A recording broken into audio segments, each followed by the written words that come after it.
manor house. The first building was here from the 1300s, and the one you can see now behind me was built in 1557. Unfortunately, they've started some restoration work, so I can't get access onto the main site because there's signs saying there's CCTV, which is unfortunate, but it still looks really interesting, and I'm going to have a look round now. You can see in the picture there's 7 chimneys, and the building was famous for this because ships used them to navigate through the estuary safely into Pembrey Court, which is nearby. I don't know if you can see, I'll turn round so you can see behind me. I don't know if you can see in the picture, probably not, but you can look right across the estuary, and I suppose years ago the trees wouldn't have been there. I'm going to take a walk up the hill and see what we can see. Behind me you can see there's a barn, which was a slightly later addition. Some of the doors in it are blocked up, and as you can see they're also clearing some of the rotten wood. The house changed hands several times until 1948, when it was bought by a farmer who just wanted the land and had no interest in the building at all, and let it become completely derelict. It was featured a few years ago on BBC's restoration programme, but unfortunately it didn't win. But 2 other local buildings, Cardigan Castle and Llanelli House, came off better and have actually been restored since. The house has got apparently fireplaces in every room, but was listed in historical records as only having 2 fireplaces, and this would have been because fireplaces were taxed, so they must have lied about how many they had to get away without paying the tax. You can see from the other side there's barriers all the way around, and it looks like this road here has been cleared for construction to begin.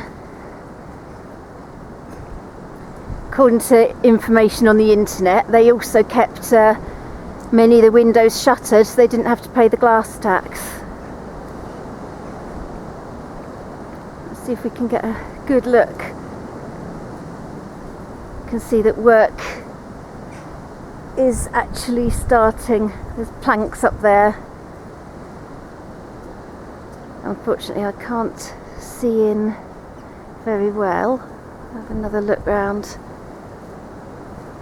I'll also take some still photographs. If it wasn't for the cameras, I would probably be able to squeeze in.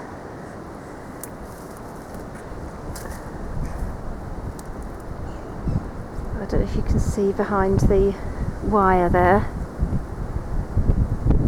I'd like to know if there's any cellars and things as well. This part seems to be separate. I'm not quite sure what that is. Doesn't seem to be part of the main house. It really looks in a pretty poor condition. You can see that they've put taken emergency measures by putting these planks and scaffold poles to try and stop any further collapse. You can see that the wall is seriously leaning outwards. On previous pictures I've seen online, it was surrounded by trees, and I actually thought it was in the middle of a forest, so it's really misleading. And it's actually right next to quite a busy road, but well hidden away. You can see the ground is a bit scattered with lots of rubble. Let's watch my footing.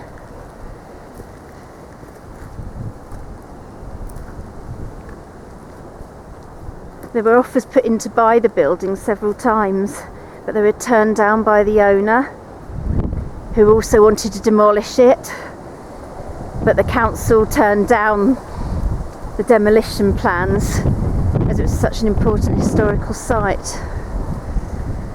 And eventually the council purchased it by a compulsory order. There's now been set up a local trust fund, Friends of Court Farm, which it's also known as, and they've got a funding page online, and they've had concerts and things to try and raise the money to rebuild it. You can see this little building here, separate hut. There's a tree coming right out of the roof. This is obviously a separate little shed. It's the only bit I can actually look in.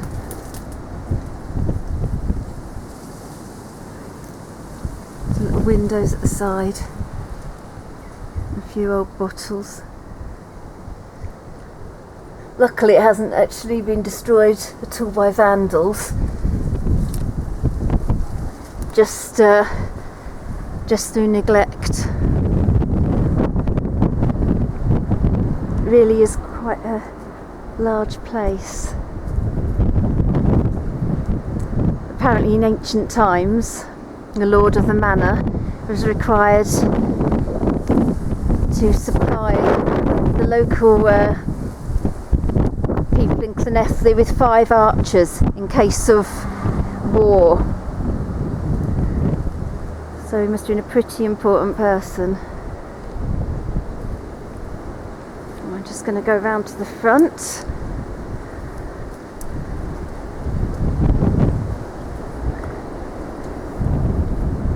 That must be the last of the chimneys on the other side. It's pretty cold out here as well, but at least it's not raining for a change. There we are.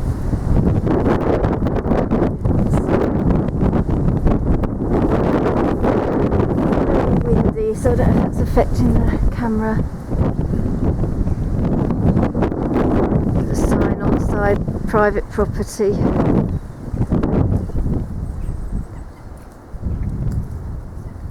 And that window seems to be right on ground level, where it's obviously become built up over time.